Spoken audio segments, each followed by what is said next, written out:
Ho, ho, ho, and welcome to The Long Run with Joel and Christy. I'm Joel. And I'm Christy. And we're doing our 12 days of Christmas treats. That's right. Day one is cookies and cream fudge. Let's get to it. So this is our recipe for cookies and cream fudge. I will actually link in the description where we did this last year, but the last year we used vanilla chips, and this year we couldn't find vanilla chips. So we thought we'll show it again, and this time we'll show you what to do if you can't find vanilla chips, because it's really hard to find them, and some people will use white chocolate, but the reason why I don't use white chocolate is if you buy Oreos, no white chocolate in that. It's vanilla flavored cream. So this is going to taste more like eating an Oreo. Yeah, and it doesn't have the same consistency. It doesn't have it. Yeah, we struggled to get the right consistency when we tried white chocolate chips. So that's why we don't use it. So this is the ingredients that you need, and the things that you need. You need a pan like this for your fudge. It's what, 8 by 8? Yeah, probably an 8-inch square pan. And you need aluminum foil. Okay. You need aluminum foil. You need 16 Oreo cookies that you are going to divide into 8, and you're going to put them in a bag, and you're going to crunch them. I just put it like this and went until it was broken up into small pieces, which is not hard at all. You just do it that way. 2 tablespoons of butter. We're going to make it with almond bark instead of vanilla chips because we don't have any. You need cooking spray, and you need 1 teaspoon of vanilla extract. Actually, we forgot to say one other ingredient: sweetened condensed milk.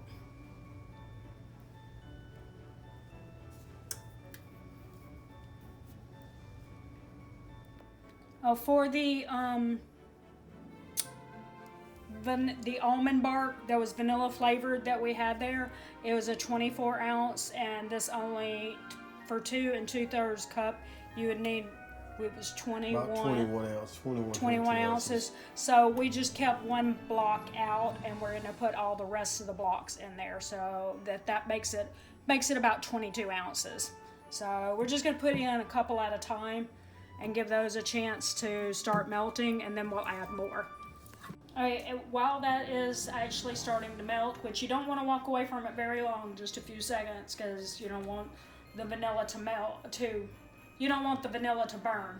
But anyway, while it's doing that, I am spraying our aluminum foil with the cooking spray. And then I'm going to add half the Oreos. Remember, we divided them in half, so this is 8 of them. We're going to put those on the bottom.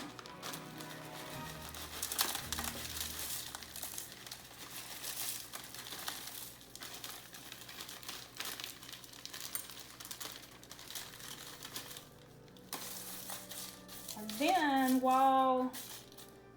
then I'm going to move this pan out of the way for just a second. I'm going to put 8 more into the bag. 4,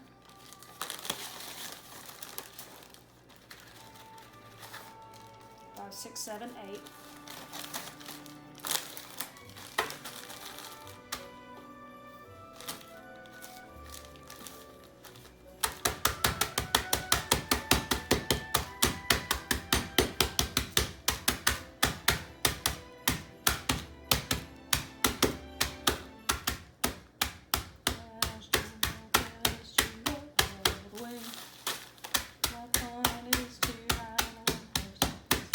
Too early.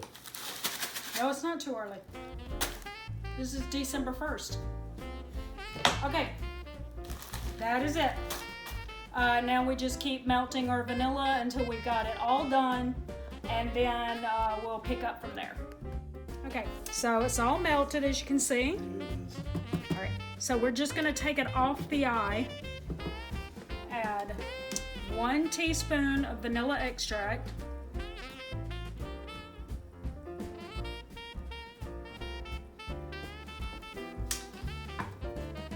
Mix well again.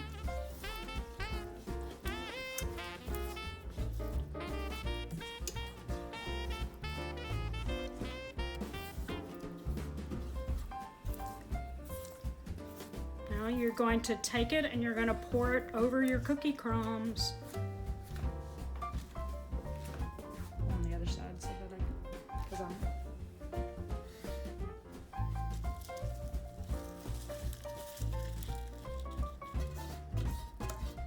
make sure you get all the good stuff there.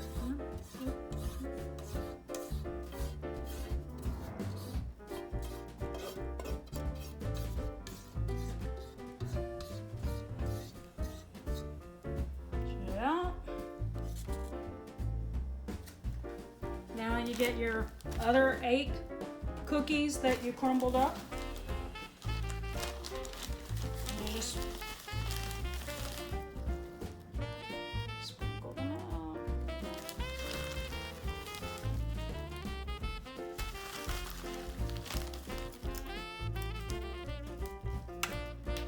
Whoops. Wasting good cookie.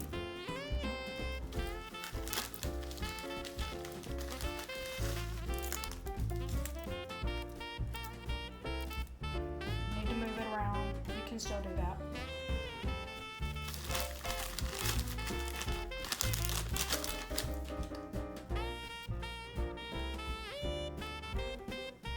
Because when you put it in the refrigerator to sit, it's going to be fine.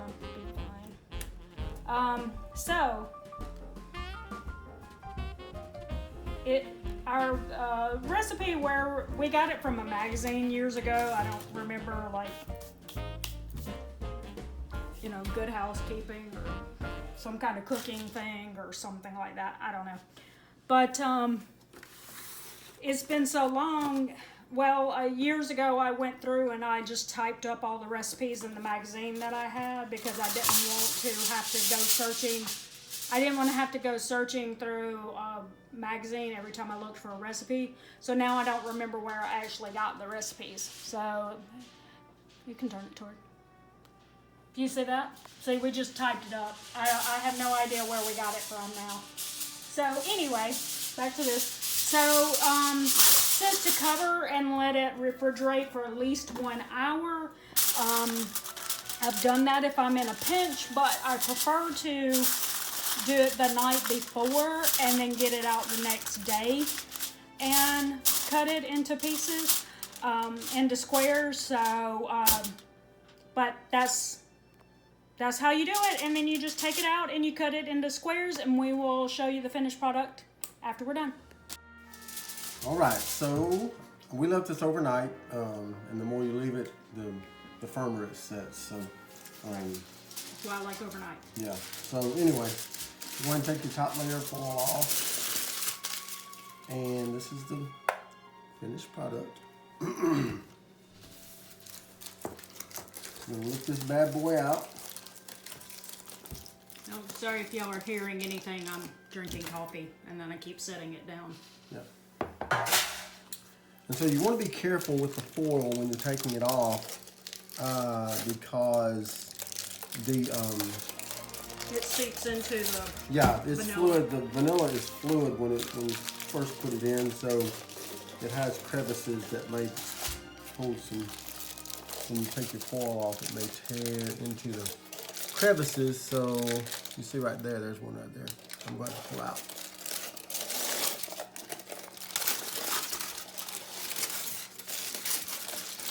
Sorry for the noise the aluminum foil makes. Can't do anything about that. Yeah. So we're good there. There's right down the center, there's a little piece. Yep. Yeah. Okay, you don't have to use a big, huge, scary knife like that. No.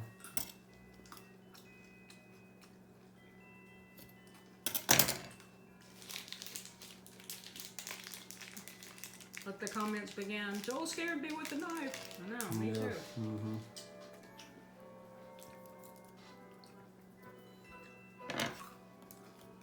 Okay.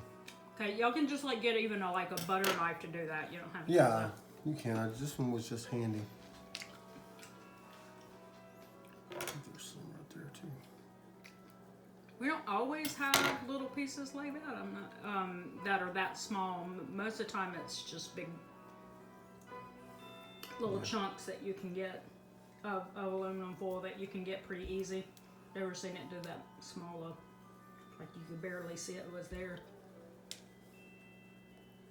Okay. All right, I think we're good. Okay. So now, Yeah, I did spray it before, and if I think if you get it sprayed really good, you might not have that happen with the aluminum foil. I must have missed some spots or something. so now you're just going to cut it into squares, whatever size you want. We just cut them in little bite-sized squares.